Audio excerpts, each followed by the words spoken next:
Sur cette même motion, je cède maintenant la parole au chef du deuxième groupe parlementaire. Monsieur le chef du deuxième groupe, à vous la parole. Merci, Monsieur le Président. Le monde est en état de choc aujourd'hui. La Belgique a été la cible d'attentats terroristes d'une grande violence. Des explosions ont eu lieu à l'aéroport et dans une station de métro de Bruxelles. Et on rapporte pour l'instant une trentaine de victimes et 200 blessés. La station de métro qui a été visée par les terroristes se trouve à proximité du Parlement européen.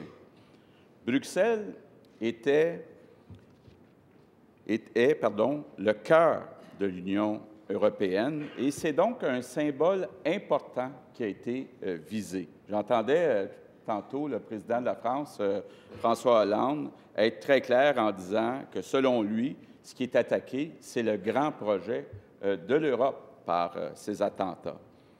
Et cette tragédie se produit dans un contexte qui est déjà très tendu. On sait qu'il y a 4 jours, la police belge et française ont procédé à l'arrestation à Bruxelles d'un responsable présumé des attentats de Paris. Ce qui est clair, c'est que la Belgique est en guerre, l'Europe est en guerre, le Québec et le Canada sont aussi en guerre. Et on n'a pas le droit de se sentir à l'abri. Même quand les attentats ont lieu à l'extérieur du Québec ou du Canada, on l'a vu avec ce qui s'est produit au Burkina Faso, une famille de Québec qui était partie pour faire des œuvres humanitaires, donc qui a été tuée par ces terroristes. Donc, la terreur peut frapper n'importe où, n'importe quand. On ne doit pas être naïf. Ce qui s'est produit à Bruxelles aujourd'hui aurait pu avoir lieu à Montréal, à Toronto. Nous sommes tous concernés par ce qui s'est produit à Bruxelles, comme nous étions tous concernés par ce qui s'était produit à Paris ou au Burkina Faso.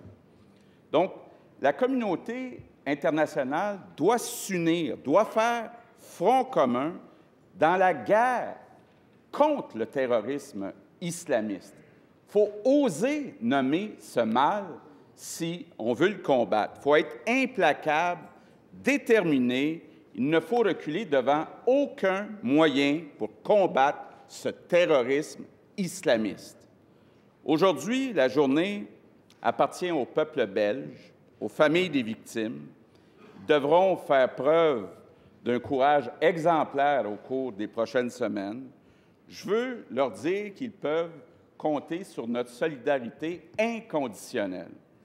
Donc, en mon nom, en celui de ma formation politique, je tiens à leur offrir mes plus sincères condoléances. Nos meilleures pensées les accompagnent dans cette épreuve. Merci, Monsieur le Président.